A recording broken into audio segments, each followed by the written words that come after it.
The human brain is not just a thinking organ. It's a deeply social organ.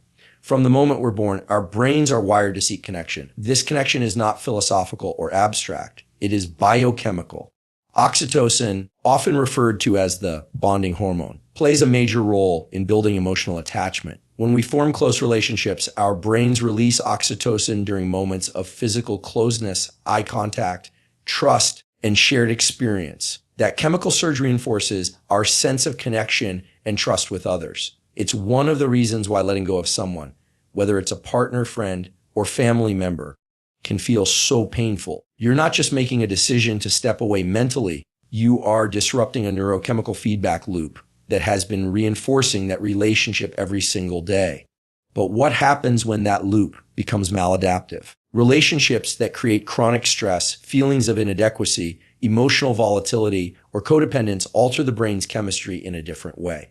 Prolonged exposure to emotional stress leads to elevated levels of cortisol, the brain's primary stress hormone. Cortisol, when sustained over long periods, shrinks the hippocampus, an area responsible for memory and emotional regulation, and disrupts communication between the prefrontal cortex and the amygdala. This means you become less able to make logical decisions and more reactive, impulsive, and emotionally unstable. Essentially, your brain begins to function in survival mode rather than in growth mode.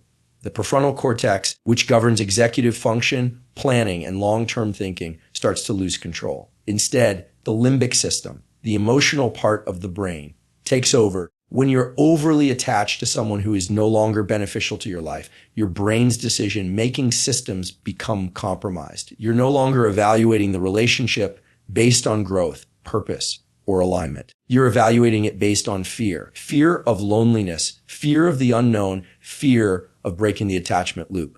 And fear, when allowed to persist, becomes the dominant signal that shapes your behavior. Letting go of someone is not a betrayal of love or loyalty. It is an act of neurobiological self-preservation.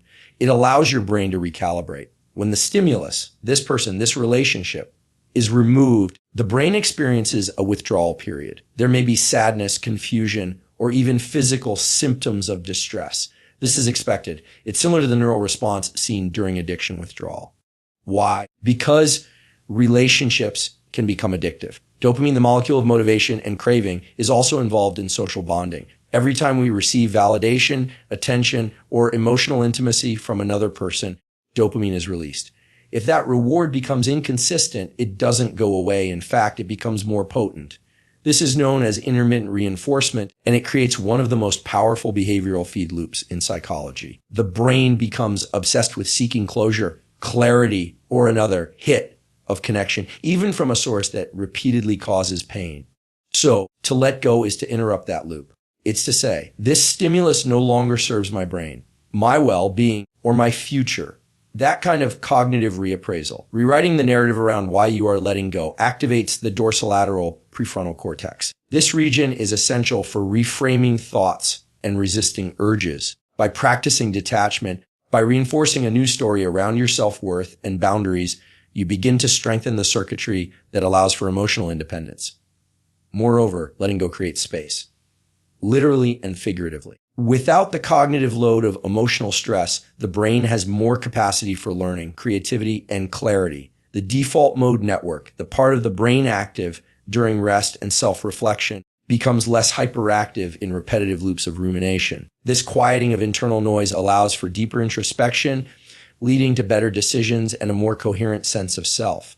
The reality is, if you keep holding on to someone who isn't holding on to you, or worse, someone who is actively damaging your sense of peace, you are reinforcing neural pathways that lead to emotional instability and diminished focus. Every thought you allow to circle back to them becomes a vote for a brain state you don't want to stay in.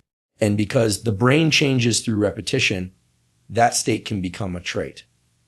It becomes who you are unless you break the pattern, unless you make the conscious decision to reroute the circuitry, unless you choose over and over again to focus on yourself and let them go. Attention is the gateway to everything you experience in life. Every thought, every emotion, every habit is downstream of what you pay attention to.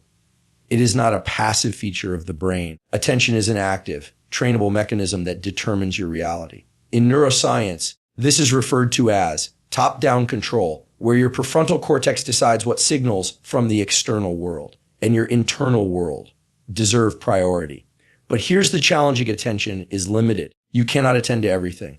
And if your attention is consumed by people, memories that no longer serve your growth, you are handing over the most valuable resource your brain has. The brain is constantly scanning for signals of relevance. Emotional triggers, unresolved conflicts, and familiar relationships, especially those that are emotionally intense, capture your attention because they've been wired into your salience network. This network determines what your brain deems important, even if it's not beneficial. When you obsessively think about someone you're trying to let go of, you're reinforcing neural circuits that elevate their importance in your cognitive hierarchy.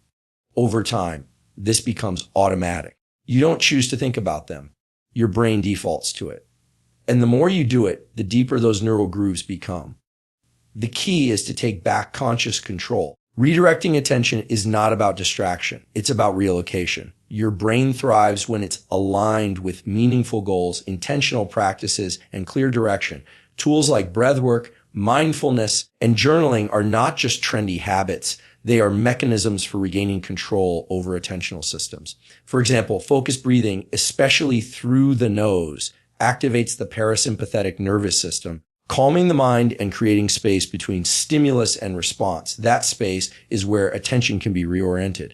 Another powerful mechanism is what neuroscientists call attentional anchoring. This involves deliberately choosing an object of focus, your breath, a mantra, a goal, and training your mind to return to it whenever distraction occurs. Over time, this trains the anterior cingulate cortex, a region involved in attention switching and conflict resolution, to strengthen focus and diminish the influence of intrusive thoughts. If you're constantly pulled toward thoughts of someone you need to let go of, this technique allows you to gradually reduce their salience in your mental landscape. People often underestimate the cognitive cost of mental clutter. Every unregulated thought consumes glucose, the brain's energy source. When attention is fragmented between past pain and present tasks, performance suffers. Emotional regulation decreases, decision-making becomes impaired, and stress increases. Your brain is less able to differentiate between what's urgent and what's just familiar. And familiarity, especially in relationships, is not the same as value. Many individuals stay mentally attached to people out of a sense of emotional inertia, not alignment. That inertia keeps the brain tethered to a version of the self that no longer fits its future. The frontal lobe, responsible for planning and long-term vision, cannot function optimally when attention is hijacked by emotional residue. To move forward, the brain needs clarity. Clarity comes from sustained attention toward constructive behaviors. Learning, exercising, creating, building something bigger than the loss. When you start pouring attention into yourself, your goals, your routines, your sleep, your nutrition, you begin to rewire the brain's reward system. Dopamine, the molecule of motivation and drive, becomes associated not with the person you're letting go of, but with the progress you're making alone. Even your internal dialogue changes when you redirect attention. Language centers in the brain, such as Broca's and Wernicke's areas, are heavily influenced by where attention is placed. If you're constantly narrating a story of loss, abandonment, or betrayal, that becomes your brain's script. But when attention shifts to empowerment, purpose, and self-direction, new language patterns emerge. This shift in internal dialogue is not just symbolic. It restructures neural pathways through repetition, leading to greater emotional regulation and cognitive coherence. Digital environments must also be considered. Social media, photo memories, message threads, these are digital extensions of your attention. They act like cues, triggering old emotions and pulling attention backward. The more you engage with these cues, the more your attentional systems remain stuck in the past. A crucial part of redirecting attention is curating your environment so that it supports your future, not your history. Deleting, muting, or distancing from digital triggers is not avoidance. It is attentional hygiene. It is a declaration that your attention belongs to you, and it will be invested only where it returns value. The human brain is not just concerned with survival or logic. It is deeply invested in maintaining a coherent sense of self. This sense of identity is constructed over time through memories, values, and most importantly, relationships. When you are closely connected to another person, whether through love, friendship, or even conflict, they become part of your narrative architecture. In neuroscience, this process is governed largely by the default mode network DMN, a group of interconnected brain regions that become highly active during self-referential thinking, introspection, and autobiographical memory. The DMN helps you answer the question, who am I? But here's where it gets complicated. When you detach from someone who has played a significant role in your life, the brain doesn't just feel emotional loss. It experiences identity disruption. This is not simply a matter of sadness or grief. It is a neurological reconfiguration. The stories you've told yourself about who you are in relation to that person, what role they played in your life, and how they made you feel are suddenly invalidated or unresolved. And the DMN, which loves closure and continuity, begins to loop. This looping is why people replay conversations, scroll through old messages, or fantasize about closure. The brain is trying to reconstruct a version of identity that no longer fits reality. From a psychological perspective, the phenomenon is called narrative dissonance. From a neuroscientific view, it's a state of elevated activity in the medial prefrontal cortex and posterior cingulate cortex, trying to make sense of a change in your internal story. That effort consumes a lot of mental energy. It also explains why people often feel lost, disoriented, or emotionally numb after letting go of someone they deeply cared for. You're not just mourning the person, you're mourning the version of yourself that existed in relation to them. However, this state of disruption, as uncomfortable as it is not permanent. The brain is built for plasticity, neuroplasticity. The brain's ability to change and adapt in response to new experiences is your most powerful tool in reconstructing identity. But this doesn't happen passively. It requires deliberate action, conscious intention, and new inputs. The DMN will keep replaying the old narrative unless you give it a new one. That means stepping into experiences that reinforce a different version of yourself, one not defined by the loss, but by the growth that follows it. One of the most effective ways to do this is through self-authorship. Writing, speaking, or even thinking consciously about who you are becoming activates new neural pathways in the prefrontal cortex. When you say, I am someone who chooses peace, or I am no longer the person who tolerates emotional chaos, you are not just using affirmations. You are programming the brain to update its internal model of you. Repetition of these identity statements, especially when paired with behavior, solidifies the neural pattern.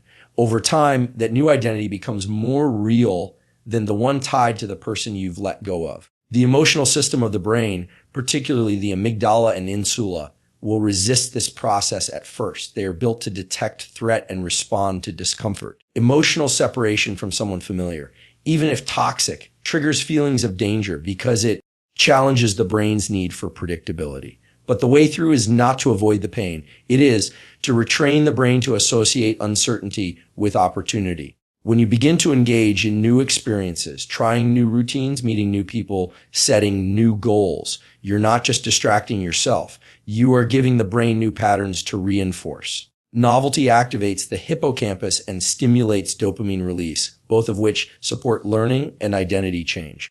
Another key piece of identity reconstruction is behavior. Cognitive neuroscience consistently shows that behavior changes belief faster than belief changes behavior. If you wait until you feel ready to move on, you may remain stuck for months or years.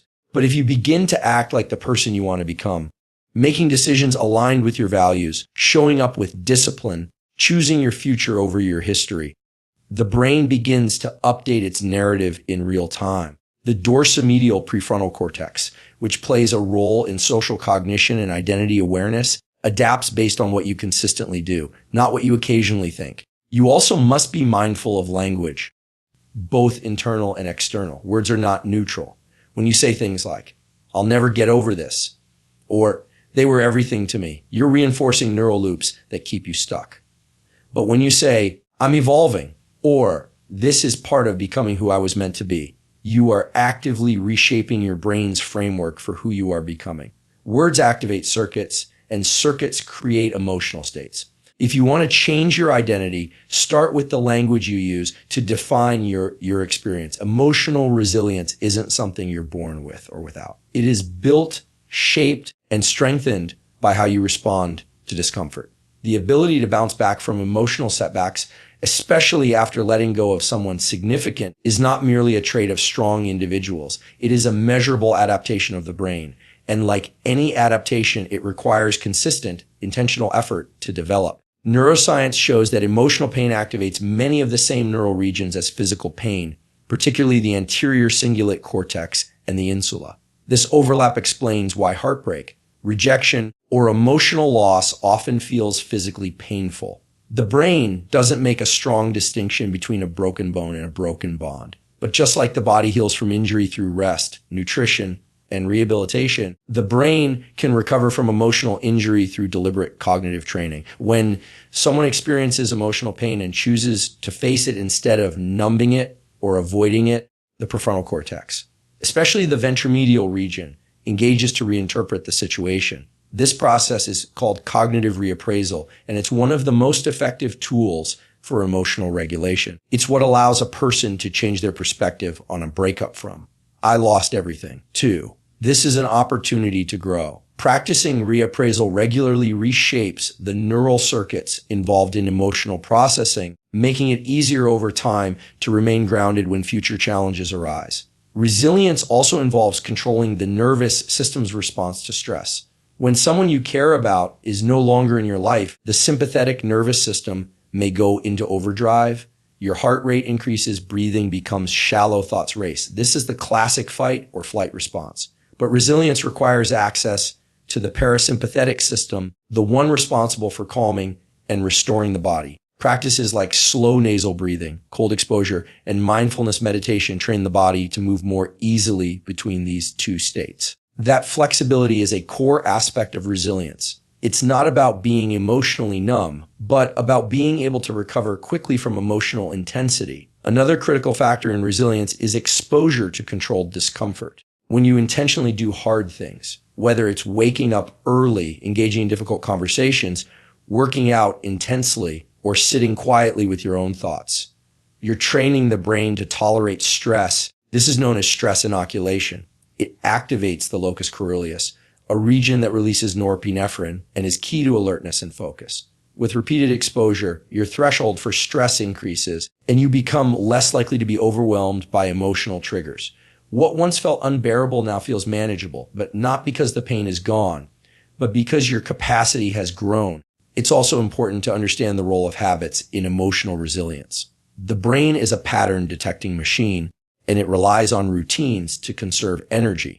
If your daily routines constantly bring you back to thoughts of the past, checking old texts, replaying memories, staying idle, then you are reinforcing emotional vulnerability. But if your routines are filled with movement, structure, and meaning, you are reinforcing stability and recovery. Resilience grows through structure because structure creates predictability, and predictability calms the nervous system.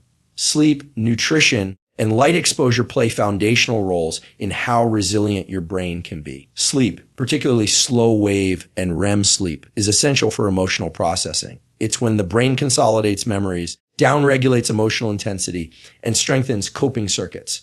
Lack of sleep heightens activity in the amygdala, making you more emotionally reactive and less rational. Similarly, proper nutrition, especially nutrients like magnesium, omega-3 fatty acids, and B vitamins, supports neurotransmitter balance and helps stabilize mood. Morning exposure to natural light boosts dopamine and cortisol in optimal levels, setting the tone for emotional energy and mental alertness throughout the day. Social support is another variable, but not in the way most people think. Resilience isn't about relying on others to fix your emotions. It's about being connected to people who reinforce your self-efficacy and remind you of who you are outside of emotional pain. Meaningful social interaction activates oxytocin pathways, reducing the stress response and increasing trust in the process of recovery. But those connections must be intentional. Passively scrolling social media or exposing yourself to people who trigger old wounds can delay healing rather than support it. At its core, resilience is about choice. Every moment you face discomfort and decide not to escape it, you're building capacity. Every time you show up for yourself through pain instead of collapsing under it, you're reinforcing circuits that say, I can handle this. Over time, the brain begins to default to those patterns, not because the emotion is absent, but because the response to it has become stronger. Emotional resilience is not denial, It is the outcome of deliberate neurological training that allows you to experience pain without becoming owned by it. The environment you inhabit is not just a backdrop for your life. It is an active, dynamic influencer of your brain's chemistry and function. Every sound, scent, object, space, and interaction carries the potential to trigger specific neural responses. The brain is in constant conversation with its surroundings, scanning for cues of safety, threat, familiarity, novelty, reward, or danger. When you're in the process of letting someone go, whether that's a romantic partner, friend, or anyone deeply tied to your emotions, the environment you stay in can either reinforce healing or anchor you to emotional patterns that slow your growth. From a neuroscientific standpoint, this is tied to associative memory encoding. The hippocampus, which plays a key role in forming and recalling memories, binds emotions and experiences to places and objects. For example, a specific room, sight, or song may trigger a vivid recollection of a moment shared with someone from your past. The amygdala, which governs emotional intensity, enhances these memories, especially if they were emotionally charged. This is why simply walking into a familiar environment or seeing an object tied to a relationship can trigger anxiety, longing, or sadness. These are not just mental habits. They are neural circuits being reactivated by environmental cues. To let go of someone fully, you need to interrupt those circuits. That starts by taking control of your immediate environment. Begin by evaluating your physical space, your room, workspace, digital devices. All of these carry imprints of the past. If your bedroom, for instance, holds physical reminders like photos, clothing, gifts, or even scent cues, your brain associates that space with the emotional history of the person you're trying to detach from. Each time you see or smell these things, it sends a subconscious signal to the brain to reopen those emotional loops. The only way to break that loop is to intentionally recondition the space. Environmental reconditioning means altering your surroundings in a way that signals to your brain, I'm no longer that person. I'm becoming someone new. This could include rearranging furniture, adding new colors, removing sentimental objects, or introducing elements that evoke a sense of growth and clarity, like plants, clean lighting, or art that reflects your current mindset. These aren't aesthetic changes, they're neurological interventions. You're reshaping the way your brain interprets and emotionally responds to space. The digital environment is equally critical. Our phones, social feeds, message threads, and photo albums are often saturated with memories of those we are trying to let go of. Yet we often keep them under the illusion that, need them later or as a form of emotional security. In reality, these digital artifacts are dopaminergic triggers. A single old message or photo can spike dopamine levels, particularly if you're already feeling emotionally depleted. That spike is followed by a crash, reinforcing a cycle of craving and withdrawal. Similar to addiction, by clearing your digital space, archiving chats, removing old pictures, unfollowing or muting, you give your brain fewer reasons to re-engage with those reward craving loops. Light exposure is another environmental factor that powerfully shapes mood and mental clarity. Bright natural light, especially in the early part of the day, stimulates the release of serotonin and dopamine, neurotransmitters associated with focus, motivation, and mood regulation. Dim, cluttered, or chaotic environments, on the other hand, create low-level background stress, elevating cortisol and reducing clarity. If your current environment lacks exposure to natural light or is filled with noise and distractions, your emotional recovery will take longer. Not because you lack willpower, but because your neurochemistry is being shaped by the chaos around you. Auditory cues are often overlooked, but have significant influence. Certain playlists, voice notes, or even background TV shows tied to past experiences can re-trigger emotional memories. The auditory cortex, in tandem with emotional memory centers, binds sound and emotion tightly. So, curating a new soundscape, calming instrumental music, binaural beats, empowering podcasts becomes a strategy to build new emotional associations that reinforce where you are going instead of where you've been. Social environment matters just as much. The people you interact with daily influence your brain's baseline through social resonance, the process by which neural activity syncs up with those around us. If you surround yourself with people who reinforce drama, gossip, or who keep bringing up your past, your nervous system will remain in a reactive, emotionally unstable state. But if you shift your social circle, even slightly, toward people who reflect the version of you that you're becoming, your brain begins to adapt. Mirror neurons fire in response to the emotions and behaviors of others. Being around calm, grounded, forward, moving individuals will train your nervous system to do the same. Your environment is a mirror of your inner world, but it's also a tool you can shape to rewire your brain. When you deliberately alter your surroundings, you're sending signals to your nervous system that change is not only possible, it is happening. This consistent sensory input builds neural pathways through repetition, gradually shifting your emotional baseline from survival and longing to clarity and growth.